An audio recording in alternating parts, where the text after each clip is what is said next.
Une ancienne rame peut en cacher une nouvelle. Voici un aperçu de celle qui circulera sur la ligne 2 dans un premier temps. Look sobre, vaste espace vitré, elle n'offre rien de révolutionnaire à l'extérieur. C'est à l'intérieur que les choses changent. Alors, ces rames présentent plusieurs avantages, plusieurs intérêts. Ce sont des rames BOA, c'est-à-dire que c'est des rames de 4 voitures qui sont complètement traversantes. Donc il y a un intérêt en termes de sécurité, en termes d'espace. C'est des rames qui sont 30%, qui consomment 30% d'énergie en moins, donc c'est des rames économes. C'est des rames aussi qui sont connectées, hein. Et enfin, ce sont des rames automatiques. Le fait que les rames soient automatisées va permettre un cadencement supérieur et le taux de fréquence va passer à 90 secondes, ce qui est très important.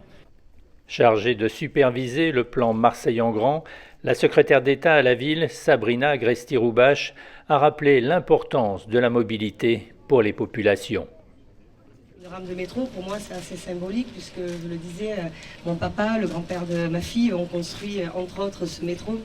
Donc, je suis particulièrement touchée. Et je veux juste vous rappeler une chose, c'est que sur les mobilités, vous l'avez rappelé, l'accessibilité, c'est fondamental. C'est-à-dire que si on fait de jolies choses, on met beaucoup d'argent avec beaucoup de technologie, et si tout le monde n'y a pas accès, on perd. Pour nous, c'est un moment historique et c'est un moment qui nous tient particulièrement à cœur parce que cette rame, ces rames, elles étaient indispensables. On était dans un métro qui avait 45 ans. Pour du matériel, c'est un peu compliqué parce que ce matériel, eh bien, il n'y avait plus les pièces détachées, il y avait de moins en moins de techniciens pour pouvoir les réparer, donc il fallait vraiment le changer.